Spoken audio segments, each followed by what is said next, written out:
ভাঙা হচ্ছে না মন্দারমণির হোটেল। হোটেল ভাঙার বিষয়ে কিছুই নাকি জানা ছিল না মুখ্যমন্ত্রীর দপ্তরের। নবান্নের শীর্ষ স্তরকে না জানিয়েই হোটেল ভাঙার সিদ্ধান্ত। আরো বিস্তারিত এই বিষয়ে জানতে পারবো, আবির রয়েছে আমার সঙ্গে, সরাসরি আবিরের কাছ থেকে জানবো।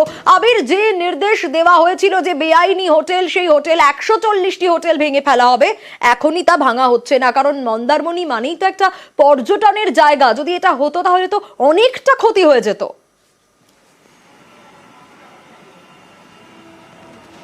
দেখো, গোটা ঘটনা নিয়ে একেবারে নবান্ন শীর্ষস্তর স্তম্ভিত, যে তাদেরকে না জানিয়ে এত বড় সিদ্ধান্ত জেলা প্রশাসনের তরফ থেকে কি করে গ্রহণ করা হলো। 140টি হোটেল এবং 140টি হোটেল শুধু সংখ্যার ক্ষেত্রে তো নয়, এর সঙ্গে হচ্ছে স্থানীয় স্তরের যে অর্থনীতি, সেই অর্থনীতির একটা যোগাযোগ রয়েছে। যে সময়ে হোটেলগুলোকে ভেঙে ফেলার কথা বলা হচ্ছে, এখন থেকে আগামী 3 থেকে 4 মাসের জন্য এই হোটেলগুলো সম্পূর্ণভাবে বুকিং হয়ে রয়েছে। পর্যটকরা বুকিং করে ফেলেছেন, তারা তার অ্যাডভান্সের যে টাকা তাও তারা পাঠিয়ে রেখেছেন। এবং এই হোটেলগুলোর ক্ষেত্রে প্রচুর স্থানীয় মানুষ, তারা যেমন সেখানে কাজ করেন এবং এর সঙ্গে স্থানীয় অর্থনীতির একটি যোগ রয়েছে। ফলে এক্ষেত্রে দাঁড়িয়ে যদি 140টি হোটেল নোটিশ পাঠিয়ে 20 নভেম্বর ভেঙে ফেলার জন্য দিন স্থির করে ফেলা হয়ে থাকে, তাহলে হচ্ছে তার একটা মস্ত বড় প্রভাব স্থানীয় স্তরে পড়বে। এবং 140টি হোটেল ভেঙে ফেলার যে বিষয় নিয়ে এত বড় একটি সিদ্ধান্ত, তার কারণ হচ্ছে যে সমস্ত পর্যটন স্থলগুলো রয়েছে সেইখানে নতুন করে সেগুলোকে সাজানোর পরিকল্পনা বা সেগুলোকে ঘিরে রাজ্যের তরফ থেকে একাধিক এসওপিও তৈরি করা হচ্ছিল। এক্ষেত্রে দাঁড়িয়ে সেরকম একটি পর্যটকদের আনাগোনা যেখানে প্রত্যেক দিন রয়েছে, সেখানে যদি এতগুলো হোটেল এবং রিসর্ট ভেঙে ফেলতে হয়, তার যে একটা মস্ত বড় যে একটা প্রভাব পড়বে রাজ্যের পর্যটনের ক্ষেত্রে, সেটাও ধরে নিতে হবে।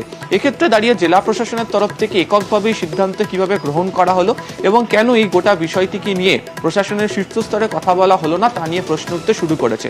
তারই প্রেক্ষিতে সিদ্ধান্ত গ্রহণ করা হয়েছে, এখনই কোনো হোটেল মন্দারমণিতে যে 140টি হোটেল এবং রিসর্টকে ভেঙে ফেলার জন্য যে নোটিশ দেওয়া হয়েছিল, তা ভেঙে ফেলা হচ্ছে না। এবং মুখ্য সচিবের দপ্তর, মুখ্যমন্ত্রীর দপ্তর এই বিষয় নিয়ে কোনো কিছুই জানতো না।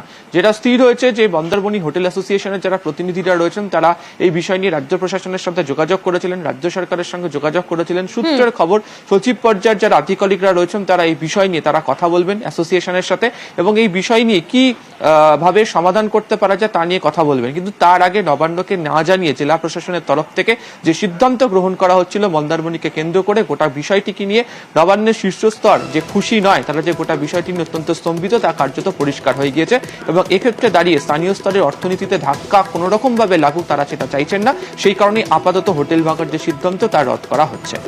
একদমই আবির, সঙ্গে থাকো। এবং এই ঘটনা, এই যে বেআইনি 140 হোটেল ভেঙে ফেলার যে সিদ্ধান্ত নেওয়া হলো, যাতে নবান্নের উচ্চ পর্যায়ের কাউকে কিছু জানানো হয়নি, ক্ষুব্ধ মুখ্যমন্ত্রী মমতা বন্দ্যোপাধ্যায়। একটু শোনাবো দর্শকদের যে ইউনিয়নের তরফ থেকে, ইউনিয়নের সম্পাদক কি বলছেন। এক্ষেত্রে এই জায়গায় যে অর্থনীতি, পর্যটনকে কেন্দ্র করে যেগুলো তৈরি হচ্ছে, সবটা ভেঙে পড়বে। অন্যদিকে অখিল গিরি, তিনিও কি বললেন, দেখুন। আমরা পদক্ষেপ নেওয়ার মধ্যে আমরা কোর্টে দ্বারস্থ হয়েছি। স্টের জন্য আমরা অলরেডি পেয়ার করেছি, তাতে আমাদের 20 তারিখে আমাদের ডেট আছে। তো আমরা কোর্টের উপরেই আমরা যাচ্ছি, আমরা টোটালি লিগেলের উপরেই যাচ্ছি। আমাদের কালিন্দী 8 নম্বর পঞ্চায়েত এবং পাশাপাশি আরও 2-3টে পঞ্চায়েত, পুরো ইকোনমিটা শেষ হয়ে যাবে। মিনিমাম 50,000 এখানে মানে লোক ডেলি রোজগার করে কামিয়ে খাচ্ছে। তো তার উপরে আমরা পুরো টোটালি মানে একদম মানে যদি ভেঙে দেয়, পুরো ইকোনমি তো শেষ হবে, মন্দারমণিটা আমাদের মানচিত্রে পৌঁছে যাবে। অনেক আগে থেকে গ্রিন ট্রাইব্যুনালের একটা অর্ডার ছিল, যারা পরিবেশ দূষণ করছে বা সিআরজেটের আন্ডারের মধ্যে যারা নিয়মকানুন না মেনে করেছে নির্মাণ, সেই নির্মাণটা ভেঙে ফেলতে হবে। ইতিমধ্যে 140খানা হোটেলে নোটিশ করা হয়েছে, জেলা শাসক মহাশয় নোটিশ করেছেন। ইতিমধ্যে হোটেলিয়ার অ্যাসোসিয়েশন একটা হাইকোর্টে মামলা করেছেন। 20 তারিখ তার হিয়ারিং আছে। সেই শুনানির পর হাইকোর্ট কি অর্ডার দেয়, তা না হলে 20 তারিখের পরেই হোটেল ভাঙা শুরু হবে।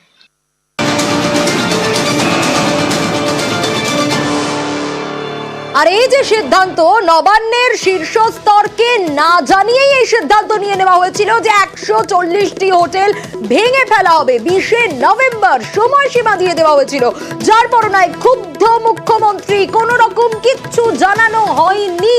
এ বিষয়ে আরো ডিটেল আবির বলতে পারবে। আবির, স্বাভাবিকভাবে নবান্নের শীর্ষ স্তরে এই কথা জানানো হলো না, জেলা প্রশাসনের তরফ থেকে এই সিদ্ধান্ত নিয়ে ফেলা হলো, যেমনটাই আমরা দেখছিলাম যে বলা হচ্ছিল ইউনিয়নের তরফ থেকেও কম করে 50,000 মানুষের রুটি রুজি নির্ভর করে প্রত্যেকটা দিন। সেক্ষেত্রে তো ক্ষুব্ধ মুখ্যমন্ত্রী। একেবারেই তাই। তার কারণ হচ্ছে, তুমি জানো যে পর্যটনকে রাজ্যের তরফ থেকে এই মুহূর্তে শিল্প ক্ষেত্র হিসেবে ধরে নেওয়া হয়, এবং তুমি যে সংখ্যাটা বলছিলে তার থেকেও আরো বেশি সংখ্যক ব্যক্তি এর সঙ্গে যুক্ত রয়েছেন, যারা সেখানে সরাসরি কাজ করেন। এবং সব থেকে বেশি করে মাথায় রাখতে হবে, এই হোটেলগুলো পরিচালনা করার জন্য স্থানীয় মানুষদের প্রচুর যোগ রয়েছে। তাদের অর্থনীতি, তাদের প্রত্যেক দিনকার দিনলিপি চালানোর জন্য হচ্ছে এই হোটেলগুলো একটা অন্যতম মাধ্যম হয়ে থাকে। এবং কার্যত যে ধরনের ভূমিকা গ্রহণ করা হচ্ছিল জেলা প্রশাসনের তরফ থেকে, সেটা কার্যত বুলডোজার চালানোর সামিল, এমনটাই মনে করছে হচ্ছে নবান্নের শীর্ষস্তর। এবং সেই কারণেই হচ্ছে যারা অ্যাসোসিয়েশনের যারা রয়েছেন তাদের সঙ্গে কথা বলার সিদ্ধান্ত গ্রহণ করা হয়েছে। এবং এত বড় একটি ঘটনা, তার কারণ হচ্ছে রাজ্য বিভিন্ন ক্ষেত্রে দাঁড়িয়ে পর্যটন শিল্পকে তারা বৃহত্তর আকার দেওয়ার চেষ্টা করছে। এক্ষেত্রে দাঁড়িয়ে কি করে এত বড় একটা সিদ্ধান্ত গ্রহণ করে নেওয়া হচ্ছে, তার কারণ হচ্ছে পূর্ব মেদিনীপুরের এই উপকূলবর্তী এলাকা, দীঘাট, মন্দারমণি, সমস্ত জায়গাতে প্রত্যেক দিন পর্যটকদের সংখ্যা বাড়ছে। এবং সেক্ষেত্রে কি করে সিদ্ধান্ত গ্রহণ করা হয়ে থাকে, ন্যূনতম এই বিষয় নিয়ে জেলা প্রশাসনের তরফ থেকে নবান্ন শীর্ষস্তরের সঙ্গে আলোচনা করার দরকার ছিল। সেই আলোচনার পথই কোনো দিক থেকে এগোয়নি, তারা জানতেই পারেনি। ফলে গোটা ঘটনাটাকে নিয়ে অবশ্যই ক্ষুব্ধ হয়েছেন তিনি, এবং এই বিষয় নিয়ে যথোপযুক্ত কি পদক্ষেপ গ্রহণ করতে পারা যায় সেটাও নির্দেশ দেওয়া হয়েছে বলে আমরা জানতে পেরেছি। বেশ আবির।